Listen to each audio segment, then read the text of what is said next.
Hey guys, good morning. Welcome back to our channel, the Eaton Squad. My name is Addie. So for today's video, let's do some travel update reminders as well as Bureau of Immigration Advisories. Details coming right up.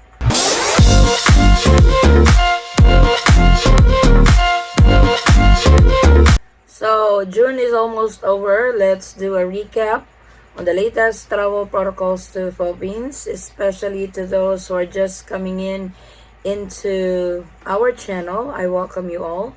So let's do a recap. Let's start with terminal reassignment. So terminal reassignment is on its final phase. The Terminal 1 and Terminal 3 will be the international hub of the Philippines for international flights. Then Terminal 2 is going to be for domestic flights only. So make sure to check your terminals on specific airlines landing in Terminal 1 and landing at Terminal 2, or departing at Terminal 1 or departing at Terminal 3. So for example, if you guys are arriving from Terminal 1 and you need to catch your flight, domestic flight, you will have to proceed to Terminal 2 because Cebu Pacific, Philippine Airlines, AirAsia now lands and departs at Terminal 2 for domestic flights only. For the latest terminal reassignments, these are the airlines that lands and departs at Terminal 1, and these are the airlines that lands and departs at Terminal 3.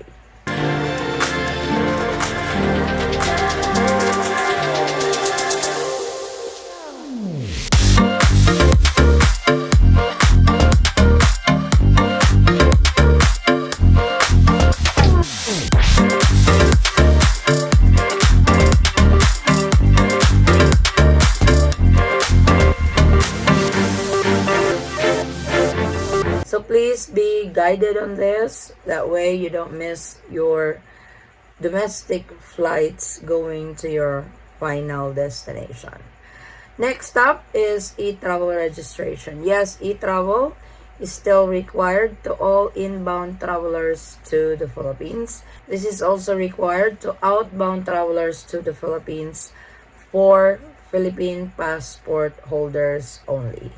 So I actually made a table on who needs to register with e-travel arriving the Philippines and who needs to register with e-travel departing the Philippines. So for foreign nationals category, travelers are tourists, 9A visa holders, 13A visa holders, SRRV, and former Filipinos or balikbayans. You guys need to register with e-travel when you are arriving in the Philippines. So this is required to all travelers coming in. But if you guys departs the Philippines, you guys don't need to register with e-travel because this is only required to those who are Philippine passport holder.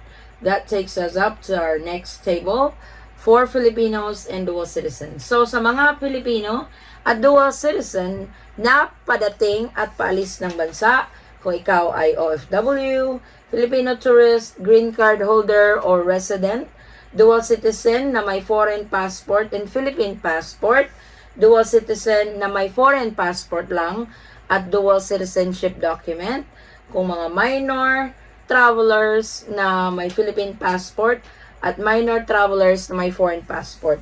Lahat po ng kategoryang ito ay kailangang mag-register sa e-travel kung pauwi ng Pilipinas at kung aalis naman yung may mga Philippine passport holder lang. Gaya ng pinapakita ko sa inyo na graph, yung OFW, yes, kailangang mag-rehistro sa e-travel kung aalis.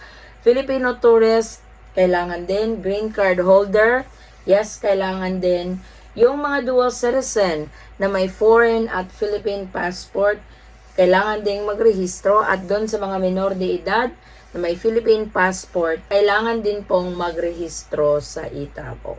So I hope that's clear to everyone on who needs to register with e-travel arriving the Philippines and who needs to register with e-travel departing the Philippines. Our next recap is exit clearance. This applies for nationals who have stayed in the Philippines for 6 months or more. Like I always get asked if, hey Miss Addie, I'm a foreign national.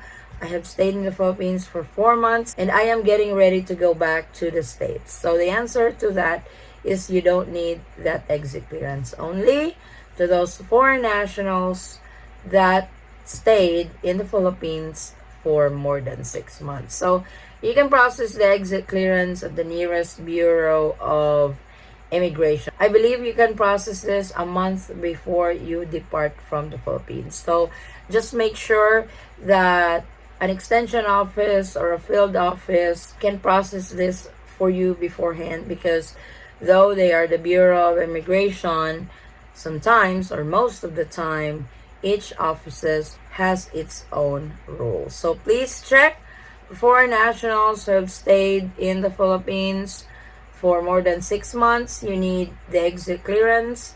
And for former Filipinos or balikbayans who have stayed in the Philippines for 18 months and more, you need an exit clearance. We also have some few Bureau of Immigration advisories. So we actually have 3 advisories that the Bureau of Immigration wants to remind our travelers coming in and going out of the Philippines. First is the Bureau of Immigration wanting to explain the overcrowding of travelers at NAIA Terminal 3 immigration area. So the Bureau of Immigration reminded departing travelers to check in early to avoid delays. So according to Bureau of Immigration Commissioner Norman Tancinco, that passengers are requested to check in at least 3 hours before their flight and proceed directly for immigration inspection. There is an expected increase in the number of passengers this month as more and more people are traveling post-COVID. Apart from this, the eventual transfer of passengers from NAIA Terminal 2 to other terminals will definitely add to the bulk of travelers. So we've mentioned this at the very beginning of the video with the terminal reassignment. So there are airlines that used to land and departs at Terminal 1, now lands and depart at Terminal 3. So especially at Terminal 3, they have more airlines now, I believe. So if you guys are headed out internationally, the Bureau of Immigration is requesting for you guys to be at least at the airport 3 hours prior to your departure. The other reminder that the Bureau of Immigration wants to inform the public that faking CFO certificates sign of new trafficking trend. So if you guys are not familiar with CFO, this is a seminar that you have to go through if you guys are migrating abroad. You actually cannot live without the CFO certificate. At the moment, they are doing the telephone interview. Used to be they do a face-to-face, but because of the pandemic, you have to do the telephone interview. You do have to make an appointment, and before you can go through the CFO seminar, you would have to have your visa on hand. The Bureau of Immigration expressed its concern on the proliferation of fake Commission on Filipino Overseas or CFO certificates. According to the Bureau of Immigration Commissioner Norman Tancinco, that Bureau of Immigration officers have encountered several instances of fake CFO guidance and counseling program certificates that were presented during immigration inspection. So, the Guidance and Counseling Program Certificates, or GCP, is a required pre-departure seminar conducted by the CFO, which is the Commission on Filipinos Overseas, aiming to equip Filipinos in intermarriages and binational relationships with adequate information on the realities of culture and social realities overseas. So this is very important. The certificates purport to show that holders have attended the GCP and therefore can live for abroad.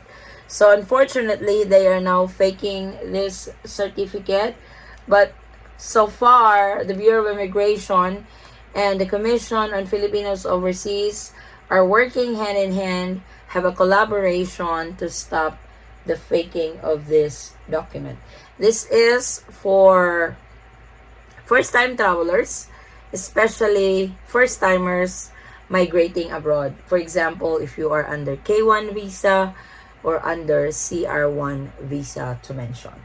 Also, the Bureau of Immigration welcomes the proposal to modernize the Ninoy Aquino International Airport, or NAIA. Wow, is this really happening? The Bureau of Immigration said it welcomes a recent proposal by the government's transportation officials to modernize the NAIA, saying it will facilitate the delivery of faster and efficient immigration services to the traveling public. The proposal seeks to upgrade the facilities of the country's premier airport through a public-private partnership scheme that will be undertaken by a private concessionaire who will invest in the project. As we have repeatedly stressed, the expansion of NAIA's facilities is necessary so we can avoid these long queues in our immigration counters. I've experienced that. For sure, you guys can relate to it.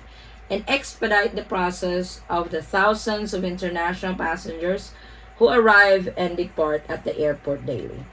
So the Bureau of Immigration chief said he hopes that with a modernized NAIA, the immigration areas in NAIA's terminals will be widened and additional immigration booths will be installed to enable us to cope with the ever-increasing volume of passengers at the airport.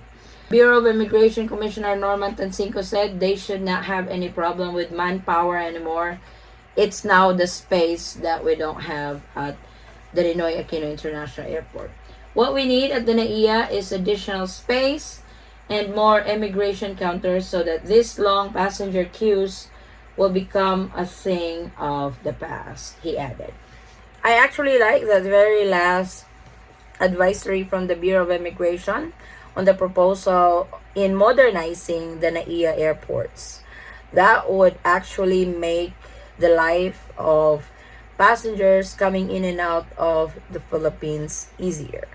I hope it materializes, and I hope it just doesn't stop with a proposal, and I hope that we will hear from it very soon. That was just posted this month, so we will check back again for any developments of this proposal. So that's nice that they are going to widen areas, add more immigration booths. That way everyone will be catered quickly when they arrive or depart the Philippines. So far, this is our travel update recap and some Bureau of Immigration advisories to all travelers going in and going out of the Philippines for this month, June of 2023.